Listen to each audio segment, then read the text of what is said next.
नमस्कार दोस्तों, मैं मनीष कुमार। अखंड भारत की आवाज़, हरियाणा की हलचल और पानीपत क्राइम न्यूज़ में आप लोगों का स्वागत है। और अभी इस टाइम पर मैं पानीपत नगर निगम में आए हैं और जो मेरे साथ है जो पानीपत नगर निगम के जो डिप्टी सीनियर मेयर हैं दुष्यंत भट्ट जी हैं। तो अभी सबसे पहले सर आपका हमारे चैनल पे स्वागत है। धन्यवाद, बहुत बहुत आपका। भट्ट जी, कल वैसे तो मैं पूरे जो निगम के विकास जितने भी काम हैं सभी पे बात करूंगा, लेकिन कल जो चीज़ें आई हैं, एक अच्छी बारिश आई है और बारिश के बाद पूरे शहर का बुरा हाल है। और आपने दौरा भी किया है, एक फ़ोटो वायरल भी हो रही है, ग्रुप्स में आ रही है। तो क्या कहना चाहोगे, जैसे कल का हसर देखकर पूरा पानीपत पानी पानी हो गया और हर जगह ये तो जीटी रोड की तस्वीरें ज़्यादा वायरल हो रही थी, कॉलोनियों में क्या हुआ होगा वो सोचने वाली बात है। कुल मिला के जो कल पानी का जल भराव हुआ और अच्छा नहीं हुआ, और ये हम अपनी जिम्मेवारी को स्वीकार करते हैं। मैं बिल्कुल बिना किसी लाग लपेट के बात कहता हूँ कि नगर निगम का हो या दूसरे अन्य विभाग का हो, चाहे वो पब्लिक हेल्थ का डिपार्टमेंट है, चाहे पीडब्ल्यूडी का डिपार्टमेंट है, हम अपना बेस्ट परफॉर्मेंस नहीं दे पाए। हमें जो अपना सर्वोत्तम करना चाहिए था वो हम नहीं कर पाए। उसके कई कारण हो सकते हैं जो मीडिया में नहीं कहे जा सकते। नहीं कहे बात पानीपत के विकास कार्यों की है। नगर निगम, अभी जब हम ग्राउंड रिपोर्ट पे थे तो हमें यहाँ तक भी कहा गया कि निगम वैसे तो टैक्स लेता है, कहीं कभी प्रॉपर्टी आईडी के नाम, कभी प्रॉपर्टी टैक्स के नाम, मतलब किसी न किसी तरीके से, लेकिन वो सुविधाएं नहीं दे पाता। यहाँ की नहीं, अब मैं कॉलोनी के अंदर कामों के बारे में बात करता हूँ। अभी मैं थोड़े टाइम पहले मैं वार्ड नंबर 6 में गया हुआ था, जो रविंदर जी वहाँ से एमसी चुने गए हैं। तो वहाँ पे भी लोगों की समस्या जो कि तो बरकरार है। वहाँ पर 1-1.5 साल से लोगों के द्वारा कहा गया है, ये नहीं पता कितने टाइम से उस गली से आप निकल नहीं सकते हो। देखो, ऐसा है, जहाँ तक डेवलपमेंट की बात है, जहाँ तक विकास की बात है, पिछले 7 सालों में जब से भारतीय जनता पार्टी की माननीय मनोहर लाल जी के नेतृत्व में सरकार बनी है, जिन कॉलोनियों की आप बात कर रहे हो, उन कॉलोनियों के अंदर यदि विकास का पहिया घुमा है, विकास का रथ चला है, तो वो माननीय मुख्यमंत्री मनोहर लाल जी के नेतृत्व में ही चला है। बिल्कुल घुमा है, डेवलपमेंट हुई है, इसमें कोई शक नहीं। सड़कें बनी हैं, इसमें कोई दो मत नहीं, और बेहतरीन तरीके के साथ काम हुए। वो एक अलग बात है कि कई बार निकासी की समस्या बहुत ज़्यादा आ रही है। गलियां बनी हुई है, ये एक्सेप्ट करता हूँ, मैंने भी देखी है, लेकिन निकासी की समस्या बहुत ज़्यादा आ रही है, निकासी नहीं हो पा रही है। निकासी केवल इन कॉलोनियों की ही नहीं, निकासी पूरे शहर की प्रॉब्लम है। चूँकि अब हम इन कॉलोनियों के लिए, क्योंकि कॉलोनियाँ पहले अनअप्रूव्ड कॉलोनीज थी, फिर ये अप्रूव्ड हुई, फिर इनमें डेवलपमेंट वर्क्स हुए। अब इन कॉलोनियों के लिए एक बहुत अच्छी योजना के तहत, अमृत योजना के तहत काम चल रहा है, जिसके अंदर हर गली में सीवर दबेंगे, पीने के पानी की पाइपलाइन दबेगी और उनके लिए एक एसटीपी बनेगा और वहाँ से वो पानी ट्रीट होकर ड्रेन के अंदर जाएगा। तो हर चीज़ का एक योजनाबद्ध तरीके से काम होता है। ठीक है, 5 साल पहले ये कॉलोनियाँ अप्रूव्ड हुई हैं, 5 साल में डेवलपमेंट भी हुई है, आज अमृत योजना के तहत काम भी चल रहा है। तो धीरे धीरे करके आने वाले समय के अंदर आप देखोगे कि डेवलपमेंट अच्छे नज़र आएगी आपको। ऐसा तो नहीं है कि जब आप डिप्टी सीनियर मेयर नहीं थे, उस टाइम पे आप खुल के आवाज़ उठाते थे, और अब आवाज़ में वो दम नहीं रहा। अब पद लेने के बाद लोगों के द्वारा कही गई बातें हैं ये जो हमने सुनी है। हमारा कर्तव्य यह है कि हम वो बात आपसे पूछें और इस चीज़ का जवाब पब्लिक को मिले। देखो, एक बात तो मैं आपके चैनल के माध्यम से जनता को बताना चाहता हूँ कि ना तो मेरी आवाज़ दबी है, ना मेरी आवाज़ रुकी है। मैं इस व्यवस्था का हिस्सा हूँ। अब चूँकि मैं सीनियर डिप्टी मेयर हूँ और मैं अपनी जिम्मेवारी को बखूबी समझता हूँ, मैं नियम और प्रोटोकॉल से बाहर जाकर कोई भी अनाप शनाप स्टेटमेंट नहीं दे सकता। मैं इस व्यवस्था को ठीक करना चाहता हूँ, और इस व्यवस्था को ठीक करने के लिए मेरे संगठन ने, मेरी पार्टी ने मुझे यहाँ भेजा है, ना कि हंगामा खड़ा करने के लिए। महज हंगामा खड़ा करना मेरा मकसद नहीं। मेरे सीने में न सही तेरे सीने में ही सही हो आग, कहीं भी आग जलनी चाहिए। और अब हम सब की ये कोशिश है कि शहर की सूरत हर हाल में बदलनी चाहिए। तो इस चीज़ की हम उम्मीद कब तक लगाएं जो अगली बारिश, क्योंकि अभी तो मानसून का स्तर अभी चला है, तो बारिश तो आने वाले समय में वो आती रहेंगी, तो जैसे कल हुआ है ऐसी उम्मीद ना हो, हम ये उम्मीद लगा सकते हैं या नहीं लगा सकते? बिल्कुल लगानी चाहिए और हमें उसके लिए प्रयास करना भी चाहिए। उसके लिए हम प्रयासरत भी हैं और आपको ऐसा नज़र भी आएगा। एक मैं इन चीज़ों से हट के मैं थोड़ा सा किसान आंदोलन पे जाऊंगा। किसान आंदोलन जैसे अभी रोहतक में जो मनीष ग्रोवर जी हैं, पूर्व मंत्री हैं, उनके घर के आगे अभी किसान धरना दे रहे हैं, और इससे पहले कई घटनाएं हुई हैं ऐसी, ये एक पहली घटना नहीं है। क्या कुछ कहना होगा? देखो, हालांकि ये मेरे से नहीं, वैसे जनरली आपकी निजी राय। मेरे से बड़े नेताओं का काम है ये, और मैं एक बहुत छोटा सा कार्यकर्ता हूँ, लेकिन फिर भी मेरी अपनी ये राय है कि लोकतांत्रिक प्रक्रिया के अंदर किसी भी धरने की, किसी भी प्रदर्शन की कुछ सीमाएं होती हैं, और जब हम उन सीमाओं का उल्लंघन करते हैं तो जनता सब देखती है।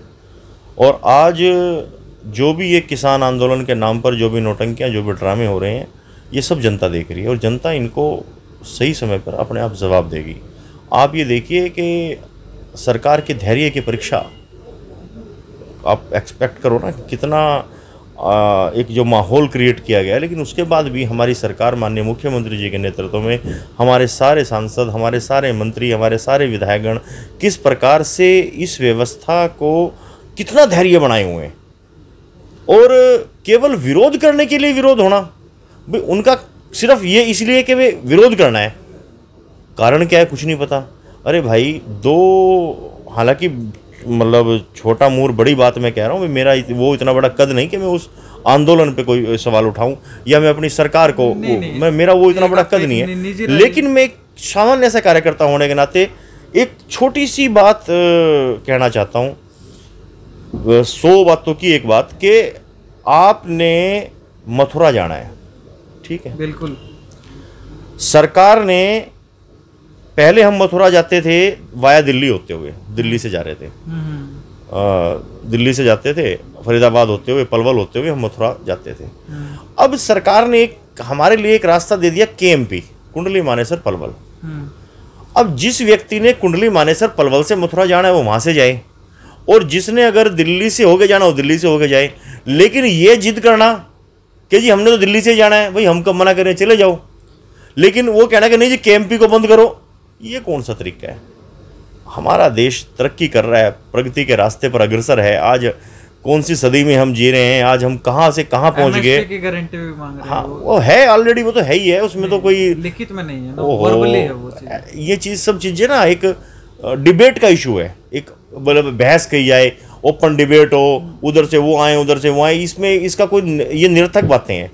लेकिन मैं आपसे एक बात कह रहा हूँ कि हमने ये कहा, हमारी सरकार ने ये कहा कि आपने मथुरा जाना है तो दिल्ली से होके जाओ, आपने मथुरा जाना तो KMP से होके जाओ।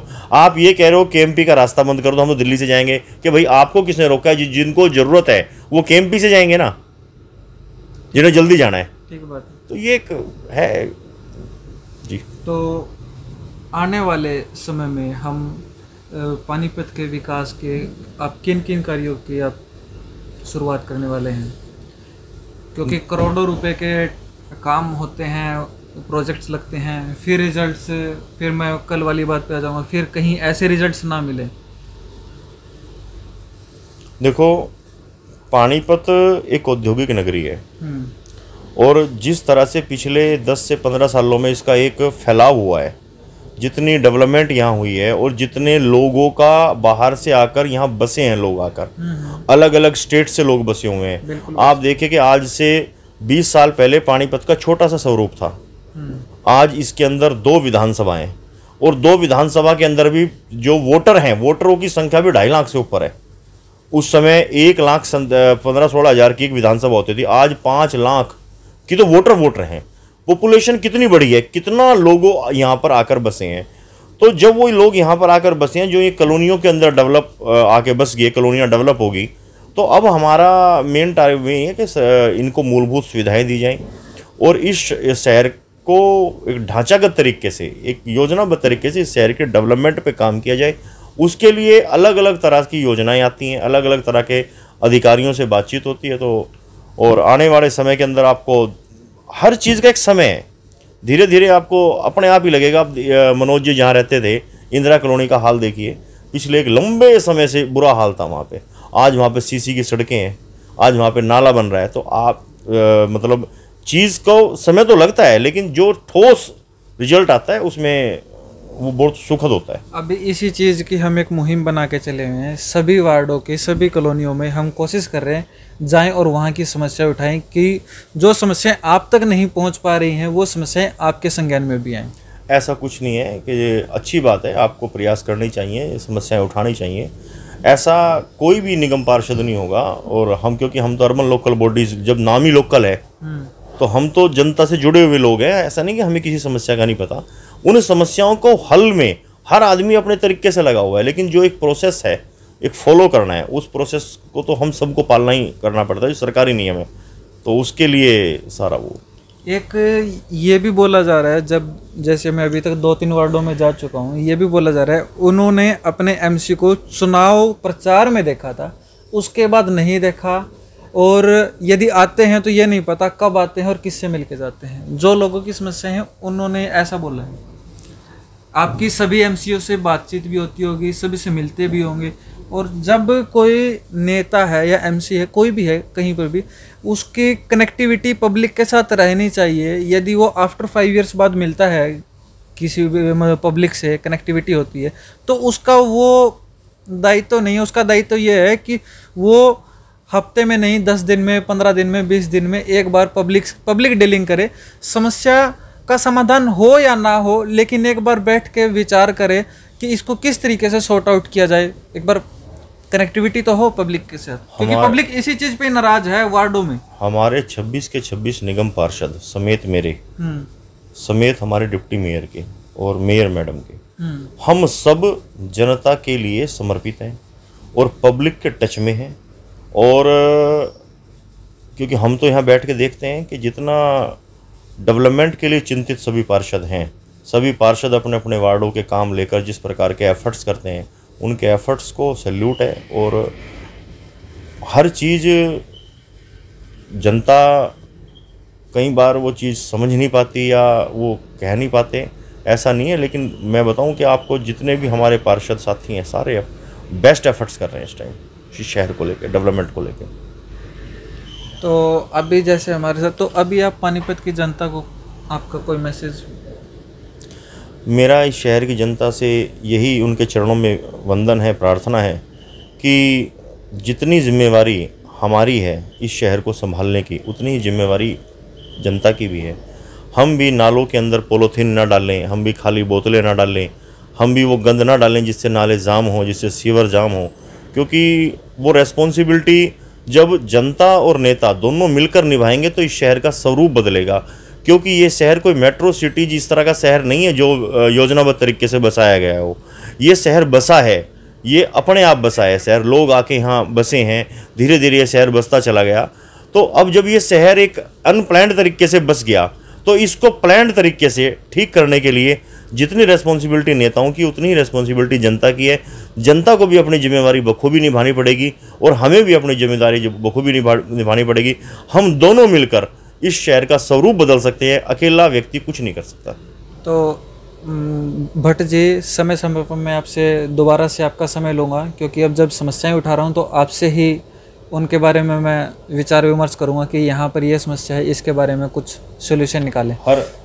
हर प्रकार से, हर समय, हर क्षण आपके लिए तैयार हैं। ठीक है, धन्यवाद सर। तो अभी जैसे हमारी जो पानीपत नगर निगम से जो senior deputy mayor Dushyant Bhatt ji थे, उनसे हमारी बातचीत हुई है और उम्मीद ये लगा सकते हैं, कल जैसी बारिश हुई है, बारिश तो होगी, लेकिन कल जैसा हाल पानीपत का हुआ है ऐसा हाल ना हो। तो इस वीडियो के साथ ये मैं यहीं पे समाप्त करना चाहूँगा। जय हिंद, जय हरियाणा, जय भारत।